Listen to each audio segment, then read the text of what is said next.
Hey, we're in another week, and we're getting into another section of Paul's letter to the Colossians, and an incredible book. Yesterday, preached on chapter 2, verses 1 to 15, a lot of verses, and so we're going to take, a couple at a time over the next couple of days this week, looking at this amazing truth of what Jesus has done for us and how he is so supreme, and he is just everything that we could ever possibly need. And so today I want to start in chapter 2. We're going to do the first 3 verses, grab a big chunk of that, and here's what Paul says here.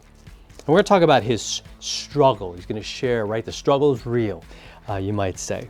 He says this, "For I want you to know," and again, at the end of chapter 1, he had talked about toiling and struggling with this energy, right, that God gives to him, this power that works powerfully in him.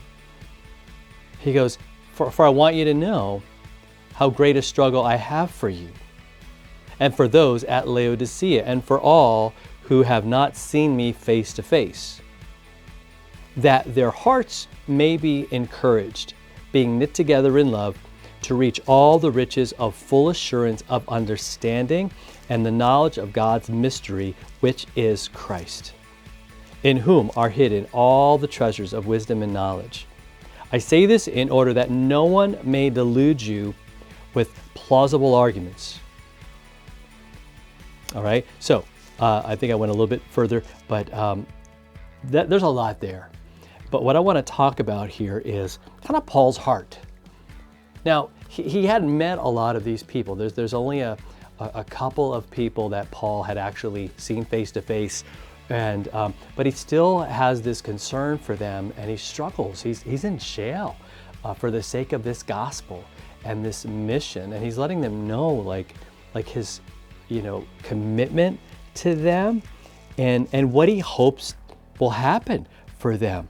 He's like, listen, I want all of you. He goes, I want hearts that are encouraged. I want you guys to be knit together in love. And right, there's this sort of unity, but it's not fake unity. It's not unity based on style or preference, but on love, on a deepness, right, that's in your hearts. And then again, he combats sort of these people that were all about mysterious knowledge and hidden knowledge, and we've got the truth, and it's hard to nail down, but we've got it, in all those kinds of ways of thinking that are not grounded. We have this thing, it's a mystery of what Jesus did for us. But he actually came here. It wasn't just some spirit doing something that was kind of, hard to pin down. But it was a baby in a manger, man. That's what Christ was all about. God becoming man, right? Coming into our flesh and doing all of that.